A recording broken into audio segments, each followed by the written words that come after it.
Padahal berhala yang dimaksud itu adalah potret orang soleh Ya, yang mungkin dikagumi oleh mereka, ya, dibuatkan patung dibuatkan patung. dan ditaruh di dalam Ka'bah. Sangat pandai dalam menghormati tamu. Yang nggak mau kerja pengennya judi, kemudian senang sama minuman-minuman keras. Ya berarti apa bedanya dengan bangsa Arab jahiliyah pada masa lalu? Assalamualaikum warahmatullahi wabarakatuh. Kembali lagi bersama kami di podcast PD Media. Kali ini kita akan membahas tema mengenai Sirah Nabawiyah. Ya, bersama kami sudah hadir di studio podcast Bapak Ustadz Untung Adi Wiguna. Assalamualaikum Ustadz. Waalaikumsalam warahmatullahi wabarakatuh. Ya, sudah 1 bulan ya kita nggak berjumpa. Iya. Terakhir kemarin waktu menjelang Lebaran ya. Tidak terasa ya. Masya Allah. Iya. Ya, begitu Ya cepat. itulah, waktu berjalan begitu cepat dan Ya. tidak sadar ternyata kita semakin menua. Iya, seperti itu ya Pak Ustadz. Ya, benar. Begini Pak Ya. Ustadz, Ya, Pak Imam. kita nih, kami lah, saya Ya. khususnya, itu dari kecil itu suka membayangkan ya bagaimana wajah Nabi, Ya. bagaimana kehidupan Nabi, Ya. bagaimana seluk-beluk dan apapun bentuknya tentang kisah Nabi. Ya. Namun ya itu tadi, sebagaimana kata bijak, Ya. kalau kita tidak kenal Ya. dengan sekenal-kenalnya Ya. atau tidak mengenal dengan benar, maka ya mustahil bisa tumbuh kecintaan terhadap yang kita kenal, gitu kan? Betul. Nah, kali ini kita akan mencoba membahas di podcast ini, Ya. khususnya untuk diri saya sendiri, yang mudah-mudahan akan tumbuh kecintaan terhadap Nabi kita Muhammad SAW. Sallallahu alaihi wasallam. Dan umumnya kepada para penonton yang mendengar siaran ini, mudah-mudahan akan banyak mengambil atau ada manfaat yang bisa diambil dari apa yang kita perbincangkan mengenai Sirah Nabawiyah. Ya. Ya, insya Allah ya Pak Ustadz ke depan ya. Insya Allah mudah-mudahan ini menjadi obrolan yang membawa hikmah. Karena tidak ada satu tokoh yang ketika kita bicarakan kecuali kita akan mendapatkan hikmah yang begitu banyak kecuali Nabi kita Nabi Muhammad Sallallahu Alaihi Wasallam. Dan juga memang banyak kisah-kisah Nabi lain di Al-Quran yang nanti ke depan bisa menjadi bahan obrolan kita yang insya Allah bermanfaat. Baik. Mungkin begini Pak Ustadz. Ya, Pak Imam. Kalau kita sering mendengar dalam kajian-kajian atau masa kecil saya khususnya dulu, itu di pelajaran sekolah, di madrasah, atau dimanapun kita belajar mengenai sirah, tentang perjalanan hidup Nabi dari kecil sampai wafat, masa sebelum kenabian atau masa sebelum kelahiran Nabi, itu kan disebut sebagai zaman jahiliyah gitu ya. Zaman jahiliyah. Lah kita kan taunya zaman jahiliyah mah zaman kebodohan. Gitu kan. Ya memang itu yang kita pahami ya. Jahiliyah ya berarti kebodohan. Iya. Nah ini menarik Pak Imam. Ketika Pak Imam menyampaikan ya tentang bayangan anak-anak ya. Dulu ketika kita masih anak-anak membayangkan bagaimana itu bentuk atau maksudnya gambaran realistis kehidupan masyarakat ketika Nabi belum diutus ya, ketika Nabi diutus, bahkan ketika Nabi membersamai para sahabat seperti apa ini yang perlu kita dalami nih ya di dalam sirah Nabawiyah.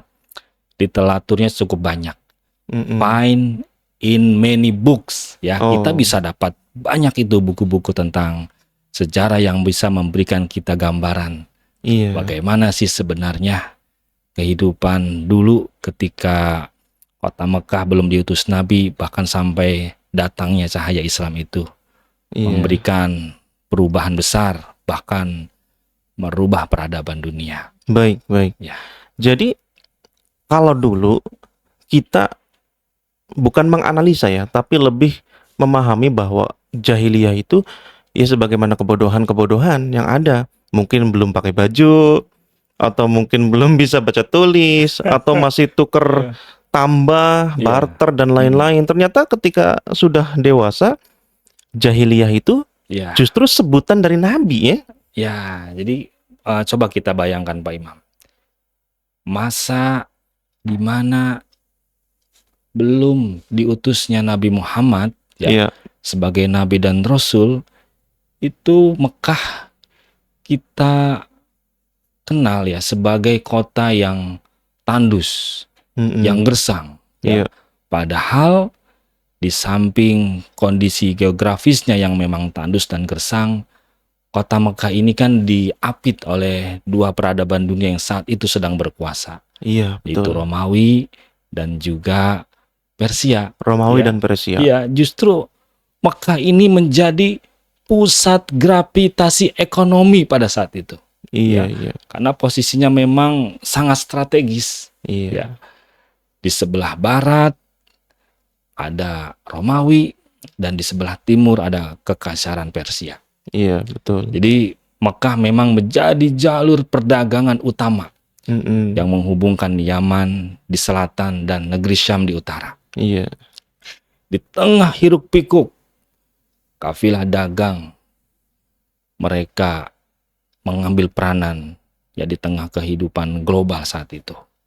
Jadi Ka'bah yang menjadi tempat di mana Mekah itu berada, itu sangat disayangkan di tengah-tengah peranan Mekah yang begitu vital, tapi justru Mekah dijadikan tempat berhala-berhala untuk ditaruh di sana. Iya. Ya.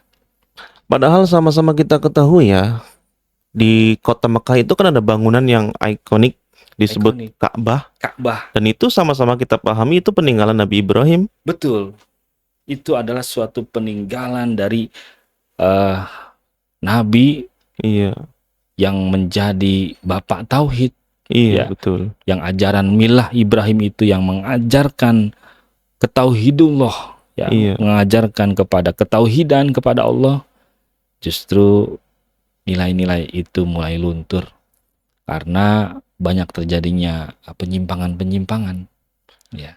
Kalau berbicara by data, ya, berarti artinya kondisi bangsa Arab sebelum kelahiran Nabi itu tidak bodoh ya? Tidak bodoh secara intelektual. Tidak. Artinya bahkan seorang ya yang disebut Abu Jahal itu, iya, Abu Jahal. Tokoh yang disebut Abu Jahal justru adalah seorang tokoh yang sangat dihormati karena kecerdasannya. Kecerdasan intelektual. Makanya kan dipanggilnya Abu Hakam. Bapaknya hukum. Iya. Jadi memang bukan bodoh dalam arti tidak mengerti suatu ilmu. Iya. Ya, karena mereka Abu Hakam itu ya mengerti berbagai macam bahasa, bahkan mengerti tentang hukum-hukum. Ya, sayangnya hukum-hukum ini sudah merupakan hukum yang sudah keluar dari jalur ketauhidan kepada Allah Subhanahu wa taala. Bahkan saya pernah baca tentang Abul Hakam atau Amir bin Hisham, ya, nama aslinya gitu kan, betul, atau Abu Jahal yang dikenal, ya, itu mampu menghafal syair atau sastra dalam sehari itu yang juga membuat masyarakat Mekah menjadi kagum, menjadi menghormati, bahkan mentokohkan ya beliau sebagai salah satu pembesar daripada Quraisy. Iya, baik. Berarti kondisi bangsa Arab, khususnya kota Mekah sebelum kelahiran Nabi disebut sebagai atau zaman jahiliyah, katakanlah sebelum kenabiannya. Zaman jahiliyah itu artinya itu bukan sebutan dari mereka ya. Iya. Ini sebutan dari Nabi dari Nabi. Jadi masyarakat Arab itu sebenarnya tidak sepenuhnya asing dengan nama Allah. Iya. Mereka masih mengenal sisa-sisa dari ajaran Nabi Ibrahim. Agama asli berarti. Ya. Jadi agama asli mereka yang merupakan peninggalan daripada Nabi Ibrahim alaihissalam. Iya. Itu seiring waktu terkikis ya. Mereka di samping mengenal sisa-sisa ajaran Nabi Ibrahim, namun seiring waktu ajaran itu menyimpang jauh. Menyimpang ya, jauh. menyimpang jauh. Uniknya jika mereka ditanya ya tentang tauhidullah, ya mereka mengakui bahwa itu Allah itu ada. Allah itu ada. Ketika Mereka ditanya, yakin itu ya. tertulis di surat Yunus ya, Iya. yang berada di ayat ke-31 ya. Ketika ditanya ya, kul may yarzuqukum minas sama'i wal ard. Iya.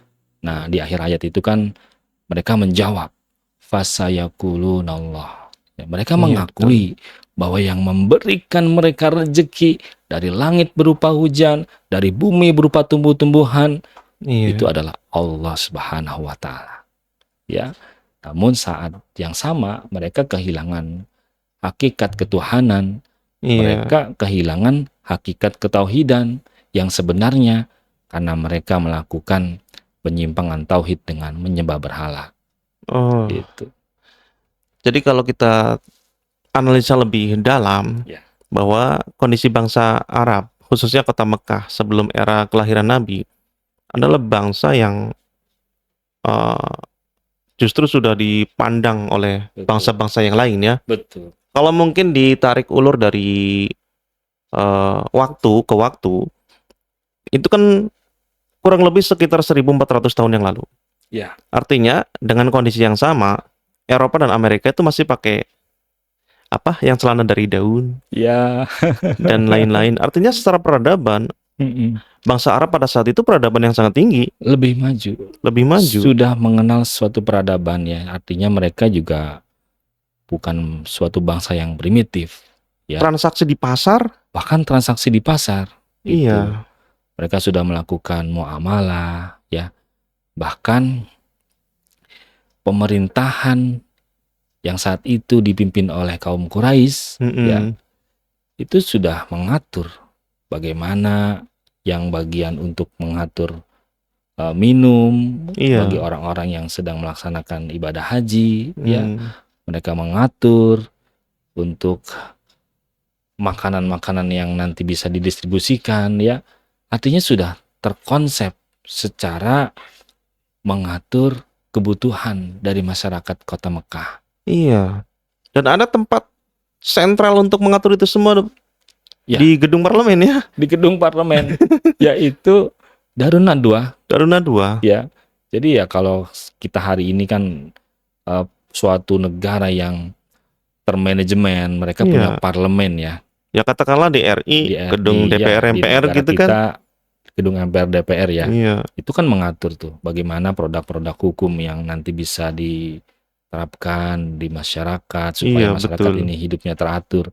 Nah, seperti itulah juga yang dilakukan oleh bangsa Arab jahiliyah. Pembesar-pembesar Quraisynya melakukan musyawarah di dalam parlemen Darun Nadwa. Wah, ini yang jarang dibahas. Setahu kita mah dalam perjalanan Sirah Nabawiyah itu, khususnya masa sebelum kelahiran Nabi itu kan zaman jahiliyah, bodoh, buta huruf, yang kita tahu kan seperti itu. Ya. Tapi kalau kita analisis lebih dalam, ternyata bukan kebodohan itu yang dimaksud ya. Betul. Karena pelencengan-pelencengan akidah dari milah Ibrahim itu ya. Iya, betul. Jadi makanya kenapa begitu banyaknya berhala, yang kita kenal ada berapa? 360 berhala. 360 ya, itu di dalam Ka'bah dan sekitarnya. Dan kita mengenal tokoh-tokoh dari berhala itu seperti Lata, Uzza, Manat dan lain-lain ya. Iya. Itu dijadikan sebagai perantara untuk memohon kepada Allah. Ya, bertawasul gitu. Tapi tawasul yang membuat ketauhidan itu menjadi melenceng. Artinya secara prinsip mereka itu mengagumi 3 tokoh besar ya. Ya. Lata, Uzza, dan Manata. Kalau kita tahu kan seolah-olah itu menyembah berhala. Iya. Padahal berhala yang dimaksud itu adalah potret orang soleh yang mungkin dikagumi oleh mereka. Iya, dibuatkan patung dan ditaruh di dalam Ka'bah. Tapi seiring berjalannya waktu, pada akhirnya semua maunya ke situ. Iya, betul ya. Terjadinya pelencengan. Iya. Terjadinya pengkaburan daripada nilai ketauhidan. Tidak lagi langsung beribadah kepada Allah, tapi mereka beribadah kepada berhala-berhala tersebut. Iya, makanya dari dulu saya kurang setuju kalau misal bangsa Arab sebelum era kelahiran Nabi itu disebut sebagai bangsa yang primitif. Kan nggak mungkin juga kalau bangsa yang primitif itu sebuah kota yang akan diserbu oleh Raja Abraha ya, di Iya. kemudian hari karena ada pusat perekonomian, Iya, ada makanya kan pusat peradaban. kenapa Abraha itu menyerang kota Mekah? Padahal momen itu juga terjadi ketika kelahiran Nabi Muhammad. Iya, Ya, betul. pasti ada sesuatu kepentingan politik di sana.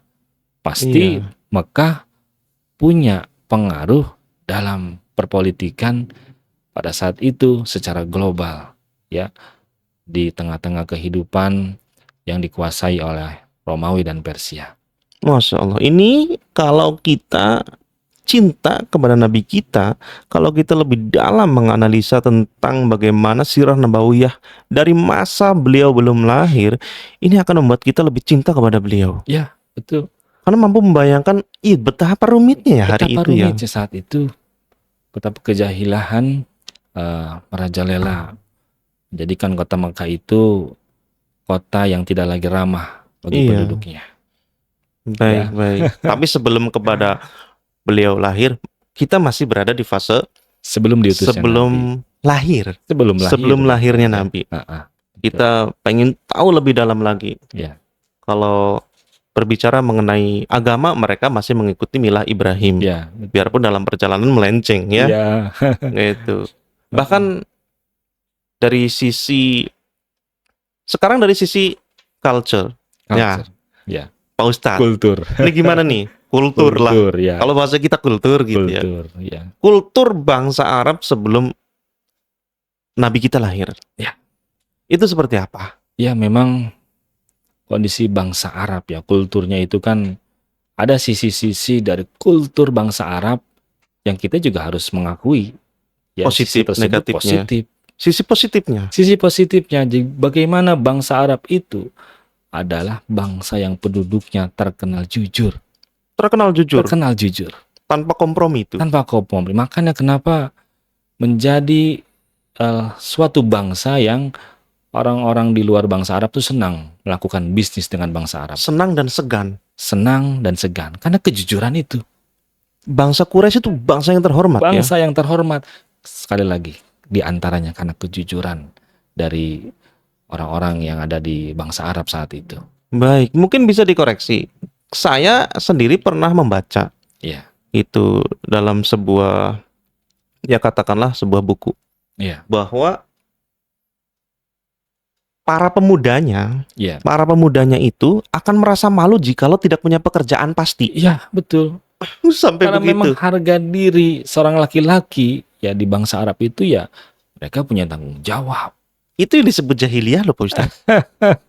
Iya. Martabatnya mereka tinggi gitu. Disebut jahiliyah, tapi dalam kehidupan bermasyarakat mereka juga punya prinsip.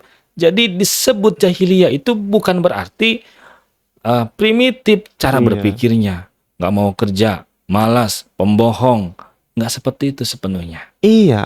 Abu Jahal itu kan sebutan dari kaum muslimin ya. Nabi dan para sahabat. Abu itu bapak. Jahal itu jahiliyah bodoh. Bapak yang bodoh dalam hal ketauhidan kepada Allah. Gitu Allah. Ya, nanti tapi masyarakatnya nyebutnya siapa tadi? Iya, Abdul Hakam. Iya. Sumbernya hukum. Hukum karena mengerti ya ini. Bagaimana memanajemen masyarakat bangsa Arab pada saat itu. Ya, itu yang pertama, jujur.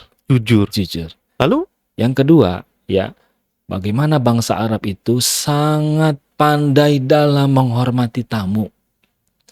Mengistimewakan tamu, menghormati tamu, memuliakan tamu. Itulah bangsa Arab yang disebut jahiliyah. Yang kita kenal jahiliyah.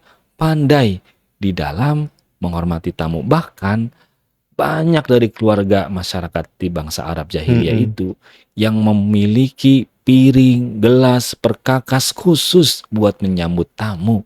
Tamu dari luar negeri? Seperti itu. Atau tamu dari mana aja? Tamu yang terdekat, misalkan sesama kabilah, ya, atau juga tamu dari luar negeri. Ya, semua tamu dihormati. Seperti itu. Hebat ya. Hebat. Kadang kita sendiri kadang-kadang belum mampu memuliakan tamu ya. Nah, makanya kan akhirnya dengan kita melihat sejarah seperti ini kita bercermin. Iya. Bukankah memuliakan tamu adalah bagian dari akhlak seorang muslim? Iya. Luar biasa ya. Iya, seperti itu. Agama sudah, culture sudah, Culture. lalu Tadi yang positifnya kan sudah kita bicarakan, di antaranya itu ya. Jadi mereka juga selain jujur, memuliakan tamu, mereka juga jiwa pekerja keras. entrepreneur, ya, pekerja keras, senang berdagang. Artinya bagaimana mereka itu ingin menjadi pribadi-pribadi yang memiliki kebermanfaatan bagi yang lain. Di antaranya dengan berdagang, berniaga. Iya. Bahkan sudah tingkat internasional jual beli yang mereka Ekspor lakukan. impor. Ekspor impor, bayangin. Iya, Mereka perjalanan sudah 3 pandai. bulan ya. Iya, luar biasa bagi bangsa Arab jahiliyah saat itu. Ya. Nah, di samping sisi positif tentu saja ya, Ada sisi ada negatif. sisi negatifnya yang harus menjadi cerminan untuk kita hindari. Iya. Ya, di mana bangsa Arab itu memiliki kultur tidak menghormati wanita. Iya. Mereka memandang wanita itu sebagai Rendah. sesuatu yang rendah. Jadi tidak ada yang namanya penghargaan bagi kaum wanita. Iya. Bahkan ketika masyarakat Arab ketika mendengarkan kabar istrinya hamil, kemudian melahirkan, dan didengar kabar ketika melahirkan itu anak yang dilahirkan itu wanita, maka sang ayah langsung berwajah merah, marah terhadap takdir tersebut, bahkan membunuh bayi perempuan tersebut. Iya. Itulah sisi negatif. Itu sisi negatif dari di antara beberapa sisi positif mereka ya. Kemudian mereka juga pada saat itu karena sudah hilang arah ya dalam menjalankan syariat Islam, akhirnya mereka senang satu perjudian merebak di mana-mana. Ya. Padahal saat itu masyarakat di satu sisi senang berdagang, ketika banyak uang mereka juga senang berjudi. Ya. Kedua, mereka juga senang meminum minuman keras, khamr. Sehingga dengan minuman khamr itu banyak terjadi pembunuhan. Tapi ada literasi yang menyebutkan bahwa mereka itu meminum minuman keras atau bermabuk-mabukan itu juga tidak di waktu-waktu sembarang. Iya. Artinya mereka kalau misal baru pulang berhasil perniagaannya sebagai bentuk perayaan itu mereka meminum minuman keras dan lain-lain. Artinya mereka melakukan syukuran dengan cara yang salah. Bukan pengangguran. Iya, mereka kan melakukan niaga. Iya. Dapat untung besar, mungkin merasa bahagia dengan bisnisnya yang sukses, tapi mengungkapkan rasa kebahagiaan itu dengan cara yang salah, yaitu melakukan minuman keras atau khamr. Itu yang menjadi catatan bangsa Arab dari sisi negatifnya. Iya, kalau ditarik ke era sekarang ternyata ya nggak lebih baik dari waktu itu. Ya hari ini misalnya. Ketika hari ini kita hidup di zaman modern, keberlimpahan sarana untuk belajar, mencari ilmu. Kalau sampai melakukan tadi tuh perjudian, nggak mau kerja pengennya judi, kemudian senang sama minuman keras, ya berarti apa bedanya dengan bangsa Arab jahiliyah pada masa lalu? Ada bedanya. Bedanya mereka itu malu membeli minuman keras. Minta, itu malu. Mereka itu hanya merayakan ketika berhasil. Ya, jadi membeli minuman keras pun dari usahanya sendiri. Dari usaha sendiri. Tapi kalau hari ini kadang-kadang kita dengar orang mabok, tapi uang maboknya itu dari meminta-minta. Ada di beberapa berita-berita yang viral pada beberapa pekan ini kan. Itu sangat disayangkan. Artinya menyikapi kondisi jahiliyah bangsa Arab sebelum itu.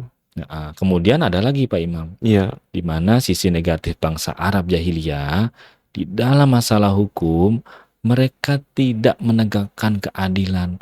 Artinya hukum itu tajam ke bawah, tumpul ke atas, dan juga masih memandang kabilah-kabilah tertentu saja yang ditegakkan hukum ketika bersalah. Tapi kalau dari kalangan para pembesar, bisa jadi hukum itu menjadi tumpul.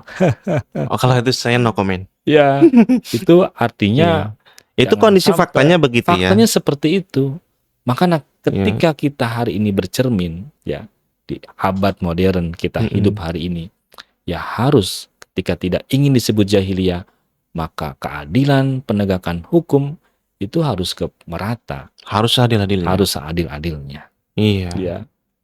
Iya. Seperti Makanya kita kadang-kadang kalau misal dibilang bangsa jahiliyah, tapi mereka juga hidupnya peradabannya tinggi. Iya.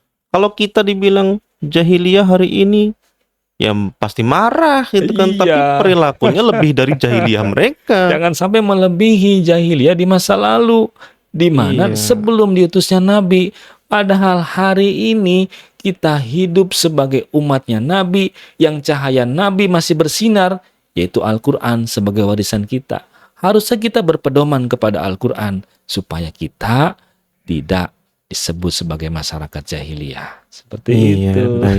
Baik Pak Ustadz. Iya. Jadi kita masih berada di fase masa sebelum kelahiran Nabi. Udah gak sabar sepertinya. Saya sendiri udah pengen lompat nih. Pengen lompat kita obrolannya ke masa Nabi jadi Al-Amin dan lain-lain. Tapi tahan dulu Pak Ustadz. Kita akan berpart-part mengenai ini. Karena saya sendiri juga hari ini kan mungkin dipandang perlu untuk membahas ini semua. Karena apa? Minat baca dari anak-anak muda untuk mengenali nabinya yang jelas-jelasan nanti di alam kubur juga akan ditanya. Betul. Man nabiyuka. Tapi kita sendiri tidak mengenal Nabi. Iya, bagaimana mau menjawab kalau Nabi kita Nabi Muhammad, sementara selama hidupnya kita tidak pernah serius untuk membaca literasi, mempelajari literasi tentang kehidupan Nabi Muhammad Sallallahu Alaihi Wasallam. Iya, betul sekali. Jadi episode spesial hari ini pembahasan mengenai Sirah Nabawiyah. Khususnya di edisi kali ini kita membahas mengenai masa sebelum kelahiran Nabi. Kita ingin mendapatkan sebuah dalam hati kita, terutama ya salah satunya adalah kita pengen lebih tumbuh cinta kita kepada Nabi. Betul. Dengan mengenali dari proses awal beliau sebelum lahir bahkan.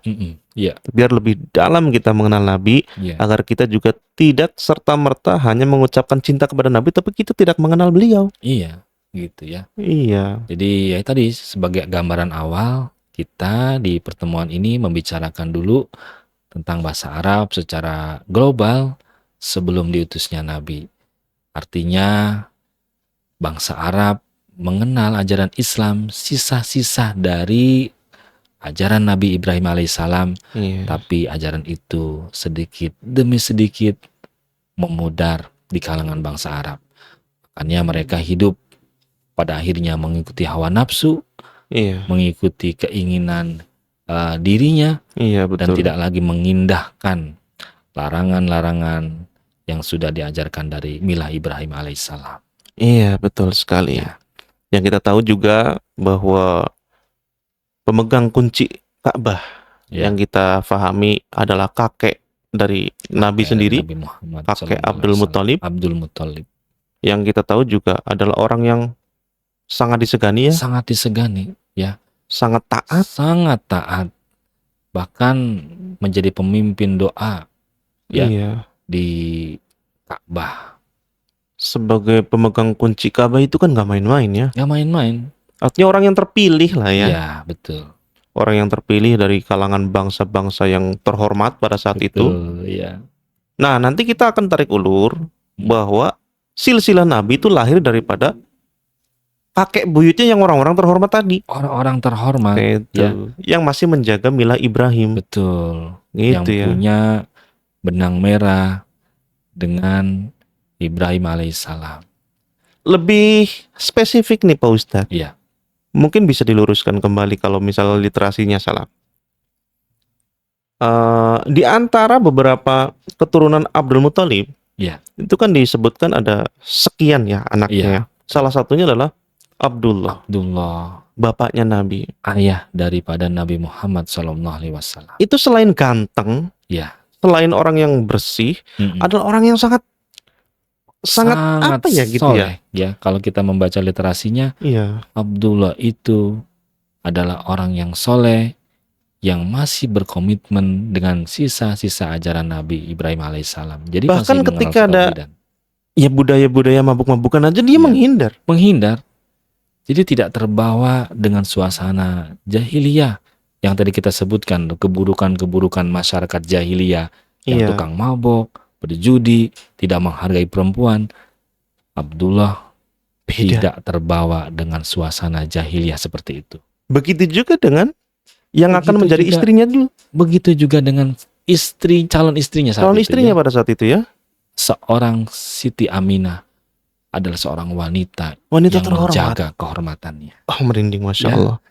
Nggak Jadi main-main Allah ya. itu sudah men-setting bagaimana Nabi Muhammad yang akan membawa ajaran tauhid sebagai nabi terakhir. Tentu saja adalah ayah pilihan dari Allah Subhanahu wa taala, yaitu Iya. Abdullah, dan juga ibundanya Siti Aminah, juga wanita pilihan yang tidak sembarang wanita yang akan mengandung dari janin yang kelak menjadi seorang nabi akhir zaman. Masya Allah, Ya. Masya Allah. Seperti itu, Pak. Masya Allah. Sampai Iya. di sini Pak Ustadz, Masya kita Allah. sudah sedikit banyak mampu menggambarkan bagaimana situasinya pada saat itu. Ya, Nabi terlahir dari rahim yang Dari ketika masa gadisnya adalah seorang yang sangat taat sangat dan taat. orang wanita yang terjaga Iya, kehormatannya, dan bapaknya seorang yang soleh lah Sangat katakanlah soleh. gitu kan, Iya, betul. taat kepada orang tua. Iya, Jadi ya itu nanti akan kita bahas di kita bahas Part-part pada part setelah ini. berikutnya. Insya Allah ini menjadi part-part yang pasti banyak hikmah dari setiap part-partnya ya. Ketika Amin. kita membahas kisah-kisah hidup Amin. orang-orang yang selalu menjaga kedekatannya kepada Allah Subhanahu wa taala. Baik, Masya Allah Pak Ustadz. Baik, mungkin edisi part 1 Sirah Nabawiyah, Ya, khususnya masa sebelum kelahiran Nabi, bersama alhamdulillah bersama Pak Ustadz Untung Adiwiguna ya, insya Allah. sudah kita bahas. Mm-mm.